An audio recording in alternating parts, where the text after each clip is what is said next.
آج ہوتا کیا رہا؟ تھوڑی دیر کے لیے اگر آپ یہ سوچیں اس معاملے کو، اگر آپ اس طرح سے لیں، ذرا تصور کریں، ذرا سوچیں کہ عمران خان کے دور حکومت میں اگر اس وقت کے کوئی چیف جسٹس آصف سعید کھوسا صاحب یا عمر عطا بندیال صاحب یا کوئی اور سینئر جج،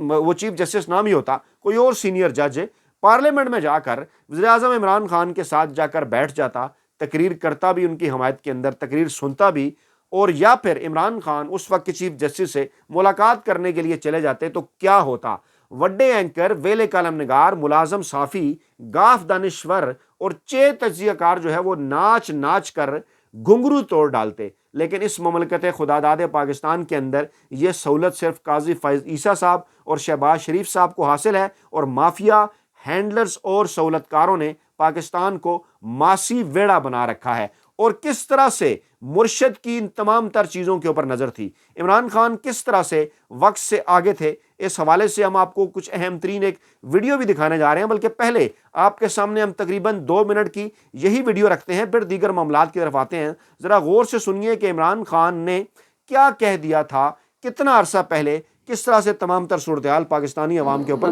وہ جو آخری میٹنگ تھی، سنیے آخری ذرا. میٹنگ یہ تو خیر ابھی کب کی ہوگی، اگست کی میٹنگ ہوگی یا اگست کے قریب ہم آخری میری میٹنگ تھی جنرل باجوہ سے. تو انہوں نے عجیب بات کی، انہوں نے کہا آپ کے لوگ Welcome to Ronin speaker system. جی انہوں نے کہا کہ Ronin speaker is ready to pair. انہوں نے کہا کہ جنرل باجوہ نے ایک بڑی عجیب بات کی. ویڈیو ہم آپ کو سناتے ہیں. انہوں نے کہا کہ جنرل باجوہ نے اس ملاقات کے اندر ایک بڑی عجیب بات کی. جنرل باجوہ نے کیا کہا؟ جنرل باجوہ نے واضح طور پر ایک Welcome to Ronin speaker system. Ronin speaker is ready to pair. G Ronin speaker is connected successfully. جی سنیے ذرا کہ جنرل باجوہ نے عمران خان سے کیا بات کی. میں معذرت چاہتا ہوں، یہ سنیے ذرا. کہتے کہ آپ بھی پلے بوائے تھے. جی میں نے کہا میں تھا، پلے بوائے. میں نے تو کبھی نہیں کہا کہ میں کوئی فرشتہ تھا، میں تو ایک گناہ گار آدمی تھا. تو اللہ کا قرآن میں وہ کہتا ہے میں جب چاہوں کسی کو سیدھے راستے پہ لے گیا ہوں، رحمان اور رحیم ہے. لیکن میں نے سوال کیا، میں نے کہا کیا ہماری ایجنسیز کا یہ کام ہے کہ لوگوں کی بلیک میل کرنے کے لیے ان کے اوپر فائلیں بنائی جائیں تاکہ ان کو کنٹرول کر سکے؟ یہ ایجنسیز اس لیے قوم پیسے خرچ کرتی ہے کہ ملک کی دفاع، یہ ملک کی دفاع ہو رہی ہے. تو میں تب بھی میں سمجھا کہ دیکھیں ان کا جو سوچ ہے نا وہ ایک ہمیں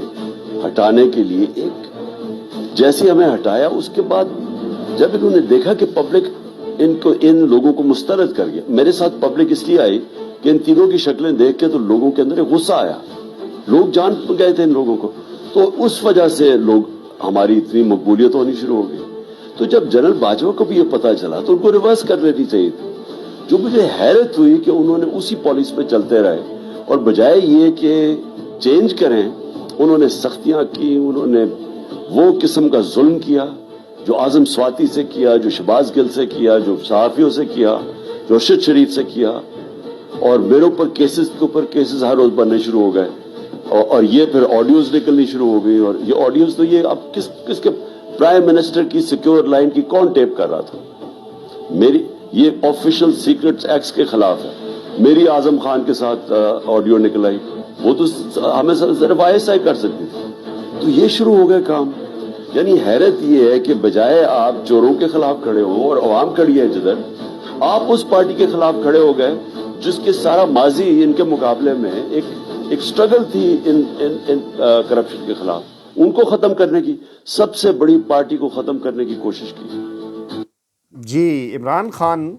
مرشد وہ کہتے ہیں نا کہ وقت سے خاصا آگے تھا، خاصا آگے ہے. اور عمران خان نے اپنے اس انٹرویو میں واضح کر دیا تھا کہ کیا ہو رہا ہے ان کے ساتھ، اسٹیبلشمنٹ کیا کر رہی ہے، خفیہ ایجنسیز کیا کر رہی ہیں، خفیہ ادارے کیا کر رہے ہیں، آڈیو ویڈیو ٹیپس کہاں سے لیک ہو رہی ہیں. اور آج اگر آپ اس کو ان جج صاحبان کی یہ جو لیٹر ہے اس کے تناظر میں دیکھیں جناب، تو تمام تر صورتحال مکمل طور پر آپ کے سامنے آ جاتی ہے. کہ عمران خان اس میں بتا رہے ہیں کہ انہوں نے جنرل باجوہ سے یہ پوچھا بھی تھا کہ کیا ہماری خفیہ ایجنسیز کا یہ کام ہے، کیا اس کے لیے پاکستانی عوام اپنا پیٹ کاٹ کر ڈیفنس بجٹ دیتی ہے کہ جناب آپ اس قسم کے کام کریں. جج صاحبان نے کیا کہا اس خط کے اندر کہ ان کے بیڈ رومز تک کے اندر خفیہ کیمرے لگا رکھے تھے، ماسٹر بیڈ رومز کے اندر، دیگر کمروں کے اندر یو ایس پی ٹرانسمیٹرز، اس قسم کی چیزیں جہاں پر تمام تر آڈیوز اور ویڈیوز براہ راست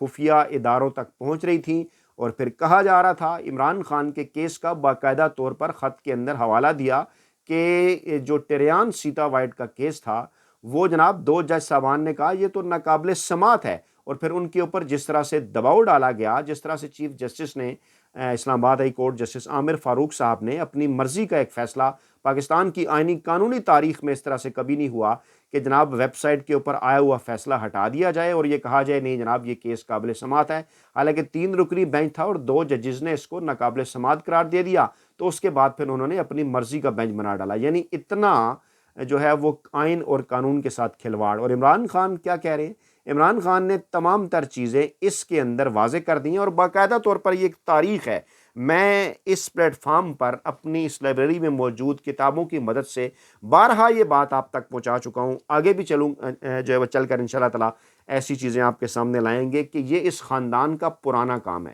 جس کو شریف خاندان کہتے ہیں نا، یہ ججز کو خریدنا، آڈیو ویڈیو لیکس، اس قسم کے لوگوں کے ساتھ مل کر، یہ ان کی پرانی تاریخ ہے۔ باپ بھی یہی کرتا تھا، پھر بیٹی بھی یہی کرتی رہی، پھر مریم نواز دھمکیاں بھی دیتی رہی کہ میرے پاس اس قسم کی ویڈیوز ہیں اور یہ ساری۔ سوال اس وقت کیا ہے؟ سوال اس وقت یہ ہے کہ جناب اہم ترین معاملہ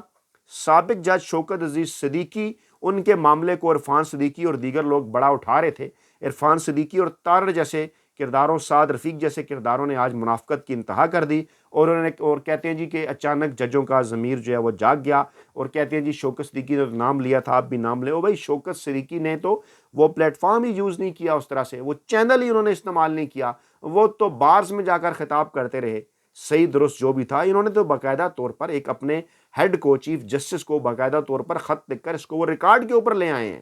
اور اب اس معاملے کو موجودہ چیف جسٹس کو بجائے یہ کہ وہ اس کو دیکھیں، تمام بار کونسلز، تمام بار ایسوسیشنز اسلام آباد کی، پورے ملک کی، 4 صوبوں کی، ان کی جانب سے جناب مطالبات سامنے آئے کہ اس معاملے کی تحقیقات کریں۔ اب ہوا کیا ہے؟ اپنے بندے، اپنے لوگ، اپنے وکیل اس کے اندر ایکٹیو کر دیے گئے ہیں، کیونکہ پاکستان تحریک انصاف ایکٹیو نہیں ہوئی، اور ایکٹیو کر دیے گئے ہیں، اور اب کوئی ایک میاں داؤد صاحب سامنے آئے ہیں، وہ درخواست لے کر پہنچ گئے ہیں جناب سپریم کورٹ کے اندر کہ نہیں جناب یہ تو سپریم جوڈیشل کونسل اس معاملے کو نہ دیکھے، نہیں جناب اس کو فل کورٹ نہ دیکھے، نہیں جناب یہ تو چیف جسٹس کو براہ راست دیکھنی چاہیے، نہیں جناب اس کے اوپر فلاں بنائیں، اور یہ بڑا بائی ڈیزائن ہے اس میں، یعنی جو بات عرفان صدیقی کر رہے ہیں، جو بات عطا طارڑ کر رہے ہیں، جو بات جناب خواجہ سعد رفیق کر رہے ہیں اور نون لیگ کر رہی ہے، وہی بات کچھ مخصوص بڑے اینکر، ویلے کرم نگار اور ملازم صافی جو ہے وہ لٹ لے کر ان کے پیچھے پڑ گئے ہیں 6 جج صاحبان کے، اور وہ جو بڑا شور کیا کرتے تھے آئین قانون اور جمہوریت کے حوالے سے، جناب کہ شوکت صدیقی کے ساتھ یہ ہو گیا، فلاں ہو گیا، ایسے ہو گیا، وہ آج بدلے بدلے سے میرے سرکار نظر آتے ہیں۔ حالانکہ شوکت عزیز صدیقی صاحب نے خود بھی اس معاملے کی تحقیقات کی حمایت کر دی ہے، اور صدر اسلام آباد ہائی کورٹ بار ایسوسیشن ریاست علی آزاد نے بھی ان کے ساتھ وہیں پر بیٹھ کر 6 ججز کے مطالبے کی حمایت کی، اور جناب طارق فضل چودھری صاحب موجود تھے، وہ وہی بات کرتے رہے کہ عطا بندیال دور میں ہوا تو پھر کیوں نہیں آپ؟ او بھائی ایک سانپ اگر گزر گیا آپ نے لکیر پیٹنی ہے، یا اس وقت جو پاکستان کے اندر ہو رہا ہے اس کو سیدھا کرنا ہے؟ یہ تو وہی ہو نا، گنگلوں سے مٹی جھاڑیں، بھٹو کا کیس دیکھ لیں جی، نواز شریف کا کیس دیکھ لیں جی، یہ ہو گیا بھائی ملک کے اندر جو ہو رہا ہے، اور 2.5 گھنٹے تک اجلاس جاری رہتا ہے فل کورٹ کا، کوئی اعلامیہ نہیں آتا، کہا جاتا ہے جناب کل پھر اجلاس ہوگا، اور اس کے بعد خبر کیا آ جاتی ہے؟ خبر اس کے بعد یہ آتی ہے کہ عطا طارڑ صاحب جو ہیں وہ انہوں نے کوئی اعظم نذیر طارڑ صاحب نے کوئی پیغام رسانی کی ہے چیف جسٹس سے، اٹارنی جنرل صاحب کی کوئی پیغام رسانی ہوئی ہے، اور اس پیغام رسانی کے نتیجے میں ہوتا کیا ہے؟ حالانکہ سپریم کورٹ بار ایسوسیشن بھی خط لکھ کر باقاعدہ طور پر سخت ناپسندیدگی کا اظہار کرتی ہے کہ اس معاملے کو دیکھیں، تحقیقات کے لیے سینئر ججز کے اوپر کمیٹی بنائیں، اور پھر وہ کہتے ہیں کہ جوڈیشل کونسل نے جناب چیف جسٹس آف پاکستان کو انہوں نے جو ہے مخاطب کیا، یعنی معاملہ قاضی فائز عیسیٰ کی طرف گھیر گھار کے لا رہے ہیں، اور بجائے یہ کہ قاضی فائز عیسیٰ صاحب اس معاملے کو دیکھتے، اس طرح سے پتہ یہ چل رہا ہے، اطلاعات جو آ رہی ہیں جناب کہ وزیر اعظم شہباز شریف صاحب آج پہنچ رہے ہیں چیف جسٹس پاکستان سے قاضی فائز عیسیٰ سے ملاقات کرنے کے لیے، ڈیفینیٹلی ایجنڈا اس کے پیچھے یہی ہے، ایسے موقع کے اوپر ملاقات کرنا کہ وہ چنتخب وزیر اعظم مافیا کا، ہینڈلز کا، سہولت کاروں کا، پاکستانی اسٹیبلشمنٹ کا شہباز شریف، وہ ملاقات کر کے اسٹیبلشمنٹ کا پیغام لے کر قاضی فائز عیسیٰ صاحب کے ساتھ جا رہا ہے، اور معاملہ کیا ہے؟ معاملہ وہی 6 جج صاحبان کا ہائی کورٹ کے، اور اب واضح طور پر مطالبہ یہ سامنے آیا ہے کہ اب یہ ملاقات صرف چیف جسٹس سے نہیں ہونی چاہیے، اس ملاقات کے اندر جو 2 سینئر جج صاحبان ہیں، جسٹس منصور علی شاہ اور جسٹس منیب اختر، ان کو بھی اس ملاقات کے اندر ضرور ہونا چاہیے۔ پھر یہ خبریں آئیں جناب کہ جسٹس منصور شاہ بھی اس ملاقات کے اندر ہوں گے، کیوں بھائی جسٹس منیب اختر کیوں نہیں ہوں گے؟ تو 3 جج، بالکل 2 سینئر جج صاحبان کو اس ملاقات کے اندر ہونا چاہیے، دودھ کا دودھ اور پانی کا پانی سامنے آنا چاہیے، کیونکہ اس وقت اطلاعات ہیں کہ اسلام آباد ہائی کورٹ میں بغاوت کے بعد اب سپریم کورٹ کے اندر بھی مختلف رائے ہے، کم از کم جسٹس منیب اختر، جسٹس یحییٰ آفریدی، جسٹس عائشہ ملک، جسٹس اطہر بن اللہ اور جسٹس شاہد وحید، ان 5 جج صاحبان کے حوالے سے واضح طور پر یہ کہا جا رہا ہے کہ فل کورٹ اجلاس کے اندر بھی انہوں نے ایک واضح طور پر موقف اختیار کیا کہ اس قسم کی بات جناب برداشت نہیں کی جائے گی کہ ایجنسیاں یا ادارے جو ہیں وہ عدلیہ کے اندر مداخلت کریں اور اس طرح سے اپنی مرضی کے فیصلے کروائیں۔ تو جناب یہ تھی تازہ ترین اور بڑی ڈیولپمنٹس، اپنا بہت خیال رکھیے گا، دعاؤں میں یاد رکھیے گا۔ نئی ویڈیو کے ساتھ جلد حاضر ہوں گے، اللہ نگہبان۔